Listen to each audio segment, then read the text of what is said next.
एक बात ध्यान रखिएगा कि एक अच्छी बात के लिए भी अगर कोई सही डिबेट करने वाला व्यक्ति है तो उस सही को भी वो गलत साबित कर देगा। डिबेट करने वाला व्यक्ति, उसके पास वो चतुराई है। कई बार चतुर लोग चीज़ों को बहुत अच्छे से डिबेट करके गलत साबित तो कर सकते हैं, लेकिन चीज़ें गलत नहीं होती हैं। जैसे आपने देखा होगा, एक व्यक्ति है, सूखा साखा सा है और बड़ी सुअर प्रवृत्ति का है, और दुनिया में सबसे गंदा चेहरा उसका नाम है जाकिर नाइक।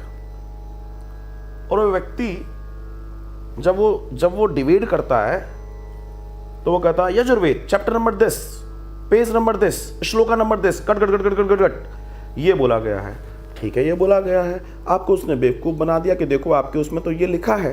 भैया, किसी चैप्टर में, किसी अध्याय में, किसी उसमें जब कोई मंत्र लिखा गया, कोई श्लोक लिखा गया है, तो सिर्फ वही श्लोक नहीं है। एक श्लोक के आगे 50 श्लोक हैं और एक श्लोक के पीछे 50 श्लोक हैं। आपने ये पकड़ लिया, जैसे आजकल वो नहीं होता है, वो जो टेलीविज़न पर कोई नेता कुछ बोल गया, तो नेता ने बोला कि अगर वो नहीं सुधरेंगे तो हमें फिर सुधारना आता है, फिर हम उनका अच्छे से ट्रीटमेंट करेंगे। काटा, अगर वो नहीं सुधरे तो हम उनका अच्छे से ट्रीटमेंट करेंगे। ओह, नेताजी ने ऐसा बोल दिया, वही वो व्यक्ति कर रहा था।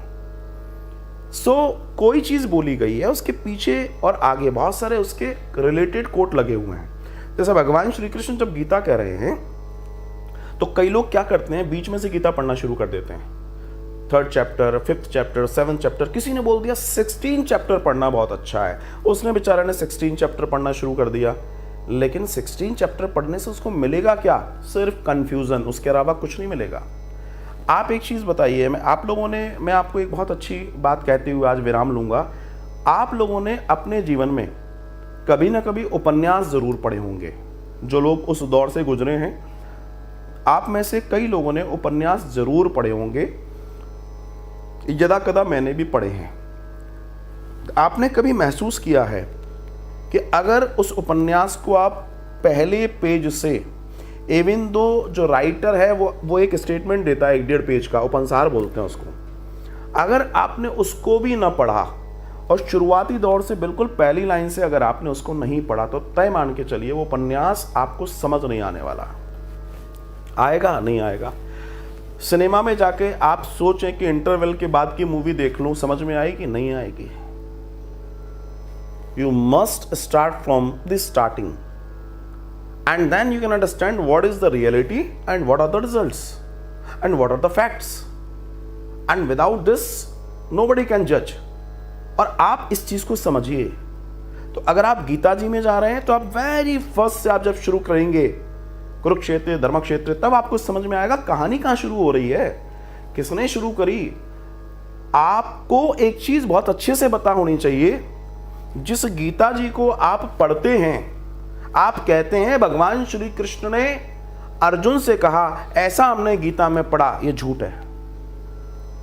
आप कहेंगे क्या कह रहे हैं आप? मैं कह रहा हूं ये झूठ है अगर आप ऐसा कह रहे हैं। असल में आप जो गीता पढ़ रहे हैं वो संजय अपने रथी को, धृतराष्ट्र को सुना रहे हैं, और जितनी वार्ता है वो संजय के द्वारा कही गई है धृतराष्ट्र को। और जो वो कह रहे हैं श्री कृष्ण ने, भगवान ने कहा, किसने कहा? संजय बता रहा है। तो जो हम गीता पढ़ रहे हैं, देख रहे हैं, वो संजय बता रहा है, वो गीता है। आप समझना मेरी बात को। लेकिन असल में भगवान ही कह रहे हैं, लेकिन वो वाया देखिए क्या है। तो आप जब तक पहले चैप्टर, पहले श्लोक, पहले शब्द से प्रवेश नहीं करेंगे, चीज़ें समझ में नहीं आएंगी। बीच में से कोई भी चीज़ कहीं से उठा के कुछ भी मिलाकर आपको दे दे, आपको समझ नहीं आएगा। और आज सनातन के साथ यही समस्या हो रही है।